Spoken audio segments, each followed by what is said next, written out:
Sabe, o jeito que uma história termina muitas vezes revela o seu verdadeiro significado, né? Hoje a gente vai mergulhar nas palavras finais do livro de Josué e vamos ver que elas não são só um fim, mas um verdadeiro mapa sobre como terminar bem e, mais importante, como construir um legado que realmente permanece. Para começar, olha só essa frase. É bem forte, né? George Carey disse que a igreja está sempre a uma geração da extinção. Isso já coloca na mesa uma tensão que é universal, a fragilidade de passar adiante aquilo em que a gente acredita. A cada nova geração, é como se tudo estivesse em jogo de novo. Isso nos leva direto para a grande pergunta desta nossa análise. Se essa continuidade é algo tão delicado, tão frágil, qual é então o segredo para construir alguma coisa que não se desfaz com o tempo? Como é que a gente garante que os alicerces vão continuar firmes para o futuro? Mas olha, esse desafio de deixar um legado de uma geração para outra não é nenhuma novidade. Na verdade, essa mesma preocupação está lá no coração de textos muito, muito antigos, o que só mostra que essa é uma luta que atravessa os séculos. E é exatamente aqui que o livro de Josué se torna tão fascinante. Porque as últimas palavras dele não são só um registro do que aconteceu no passado. Elas funcionam quase como um plano de ação, sabe? Um projeto antigo para resolver exatamente este problema. Como garantir o futuro. Certo! Então, vamos mergulhar fundo nesse texto. A gente vai ver como a conclusão do livro foi construída de propósito para olhar para frente, para preparar o terreno para gerações que ainda viriam. O trecho que a gente vai analisar é o chamado epílogo, lá em Josué 24.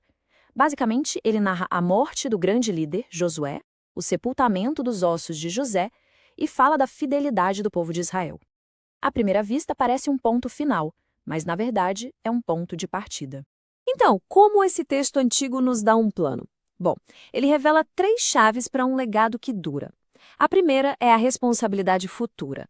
Cada geração precisa entender e assumir o seu papel. A segunda é a confiança nas promessas que ainda estão em andamento, ou seja, a história não acabou.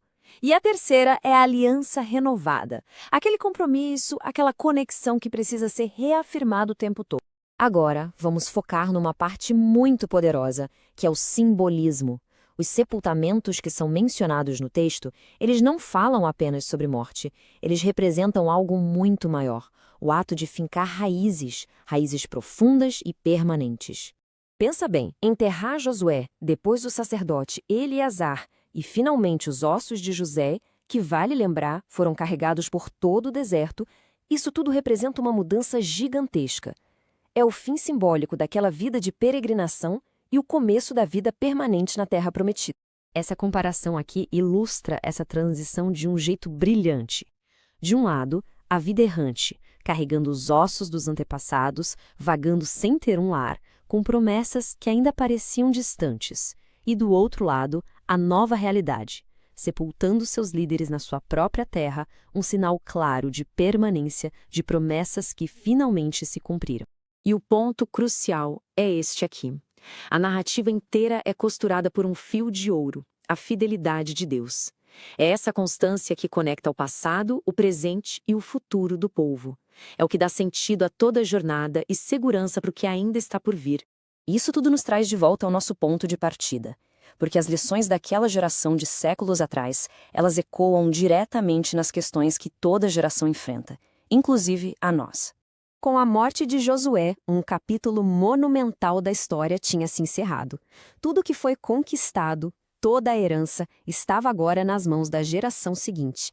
O futuro não estava garantido, ele dependia totalmente das escolhas deles.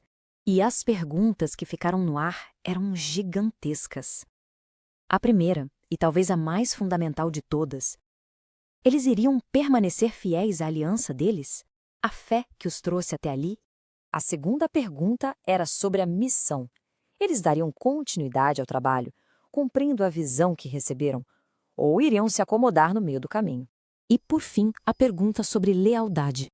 Num mundo cheio de outras influências, outros ídolos, eles conseguiriam manter o foco naquilo que era a essência da identidade deles? Fidelidade, missão e lealdade. Olha, essas não eram perguntas só para o antigo Israel. São exatamente as mesmas questões que cada geração, em qualquer época, precisa responder por si mesma.